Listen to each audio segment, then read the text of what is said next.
Welcome to Children's Worship.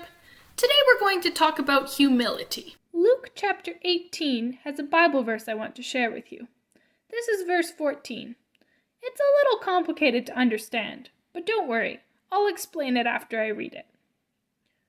It says, "For those who exalt themselves will be humbled, while those who humble themselves will be exalted." Let's pretend that you built this card tower here. It's 1 layer tall. Now let's pretend that I come over and I look at your tower and I say, I can build a taller tower than that. I'm better at this than you are. And so I take some cards and I start to build a tower that's more than just 1 layer tall.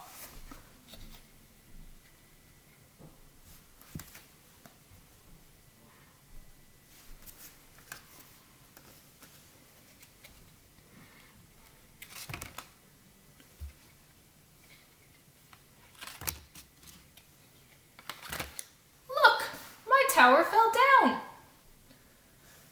In our Bible verse, it talked about how someone who exalts themselves will be humbled. I exalted myself because I thought that I could build a better tower than you could. However, now I'm humbled because my tower is actually shorter than yours is. Your tower may be only 1 layer tall, but my tower is 0 layers tall now. You started out by humbling yourself. You didn't care if your tower was shorter than mine. It didn't matter to you to be better than me. And in the end, you did end up doing a better job because your tower is 1 layer and mine's, once again, only 0. Here's a children's book that illustrates this same concept. The Tallest of Smalls by Max Lucado, illustrated by Maria Montecillo.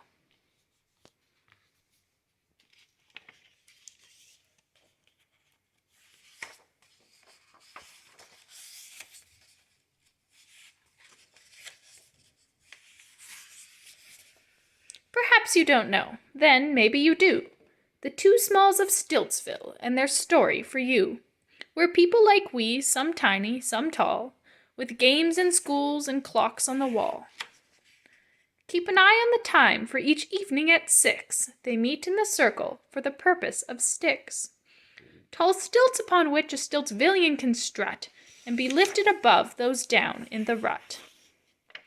The less and the least, the shy and shyer, the not-cools and have-nots who want to go higher, but can't because, in the giving of sticks, their names are not called, they never get picked. Like Ollie, the boy whose pants have a patch, whose legs are too skinny, his socks never match.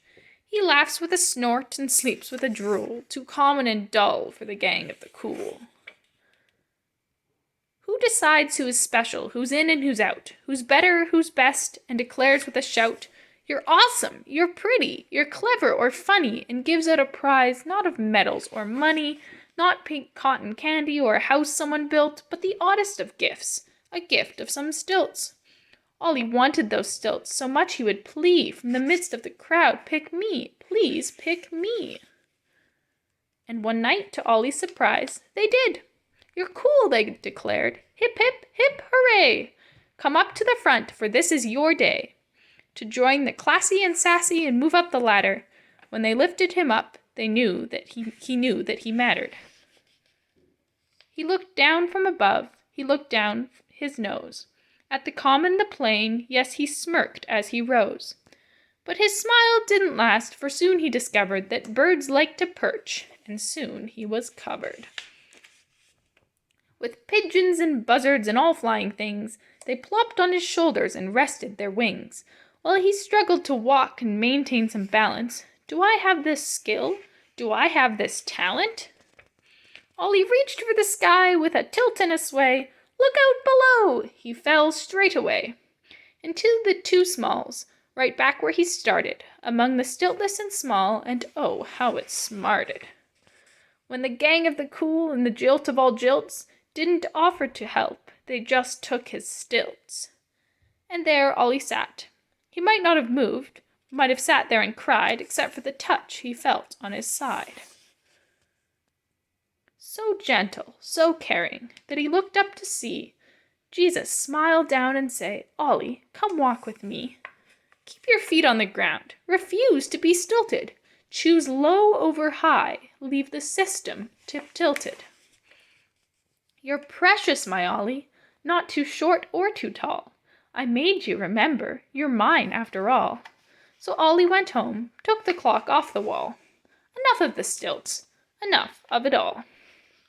I may not be much, the smallest of smalls, but since Jesus loves me, I'm the tallest of talls. The opposite of humility is showing off. Let's see what that looks like.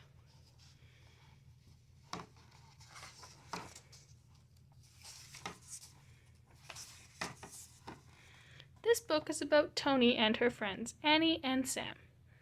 Reading about Tony and her friends can help you understand and deal with showing off.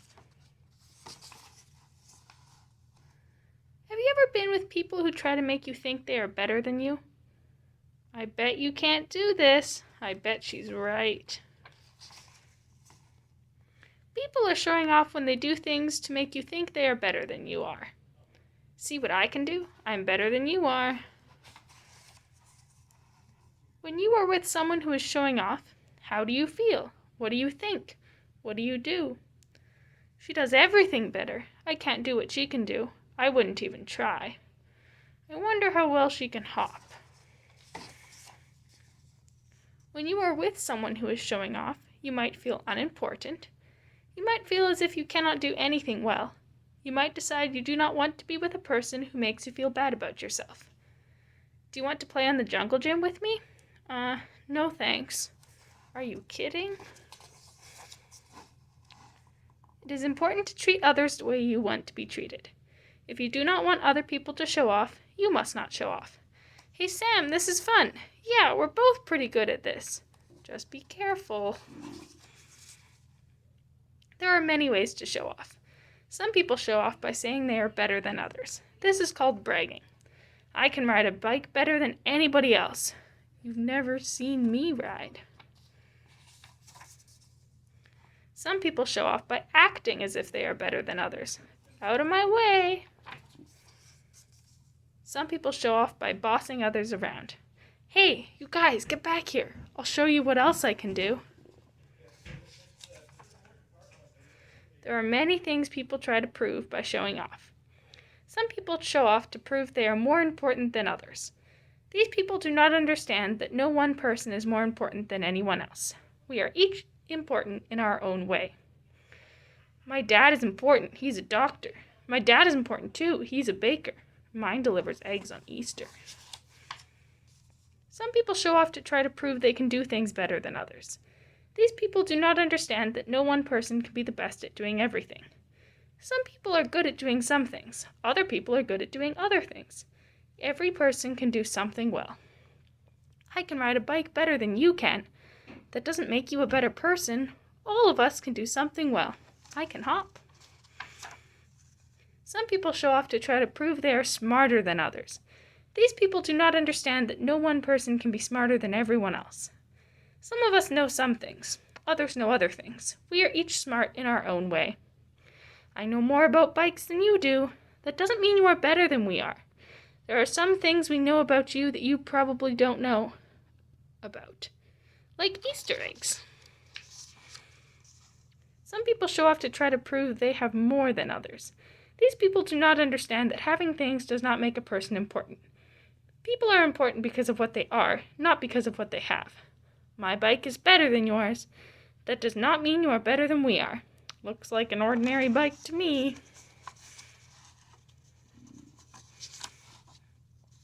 Some people show off to try to prove they are more popular than others. Being popular means being well known. These people do not understand that people can be well known for the wrong reasons. Some people are well known because they do bad things. It's important to be a person who does good things, more so than it is to be a person who is well known. I'm very popular in this neighborhood. Everyone knows me. Everyone knows you because you're always bragging and showing off. Just because everyone knows you doesn't mean you are popular. You will be happiest when you treat others the way you want to be treated. This means you will not show off because you do not like it when others show off.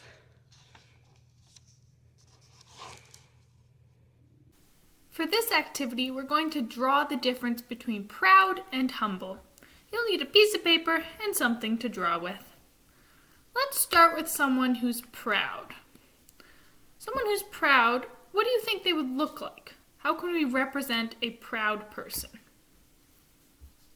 I'm going to draw my proud person with a big head because they think very highly of themselves. And I'm going to give them little arms because they don't do a very good job of helping others. I'm going to also give them a really big mouth because they like to talk about themselves a lot. And really small eyes and really small ears because they don't notice what other people need by listening to them and watching them as much as they should. Okay, let's go on. Oh, also, my proud person is quite tall. Just like in our story that we read about Ollie. Now I'm going to draw my humble person. My humble person is going to be short, again, like the story about Ollie. In fact, I might even make my humble person lying down. They're going to have a small head because they think of others before themselves. And then they're going to have very big arms because they do a good job of helping others. They're also going to have very big eyes and very big ears because they do a good job of noticing when something is wrong with someone else, when someone else needs help. And then we'll give them a small mouth because they don't talk about themselves as much as the person who is proud.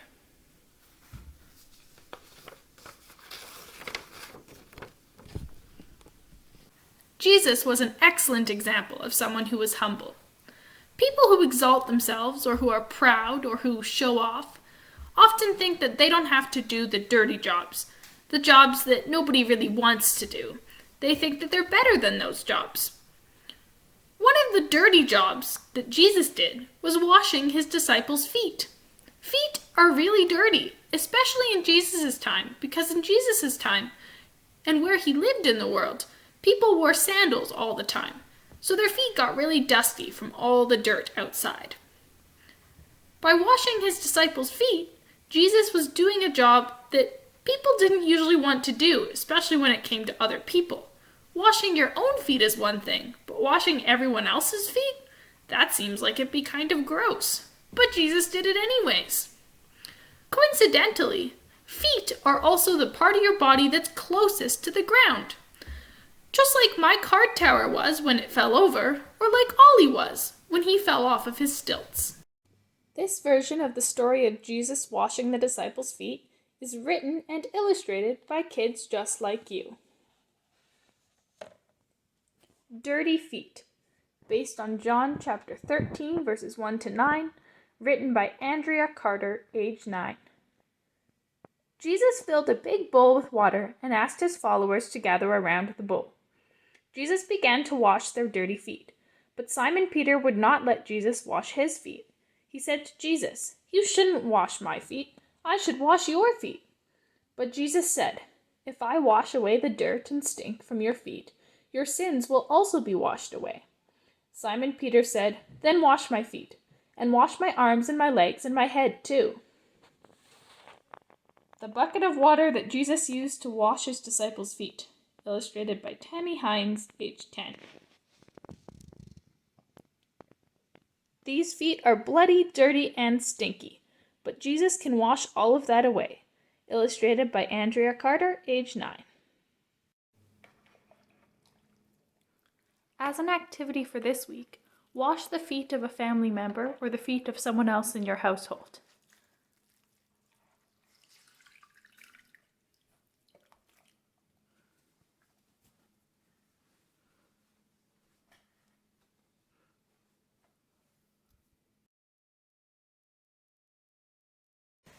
This song is called Humble Thyself in the Sight of the Lord, or Humble Thyself. So there's some hand motions to it. First of all, humble, we're going to use bow. Bow means to acknowledge someone's honor, someone important. So humble thyself in the sight of the Lord. We make an L and kind of bring it across like a sash, Lord. So, humble thyself in the sight of the Lord. And so it goes over like, we do that a few times. And then the chorus is, and God, we'll use L for Lord, same as God. And God will raise you up. Then we go higher and higher. And God will raise you up. Okay? Humble thyself in the sight of the Lord. Humble thyself in the sight of the Lord. And God will lift you up. And God will lift you up. Humble thyself in the sight of the Lord. Humble thyself in the sight of the Lord. Humble thyself in the sight of the Lord. Humble thyself in the sight of the Lord. And God will lift you up higher and higher. And God will lift you up. Humble thyself in the sight of the Lord. Humble thyself in the sight of the Lord. Humble thyself in the sight of the Lord. Humble thyself in the sight of the Lord. And God will lift you up higher and higher. And God will lift you up. Well done.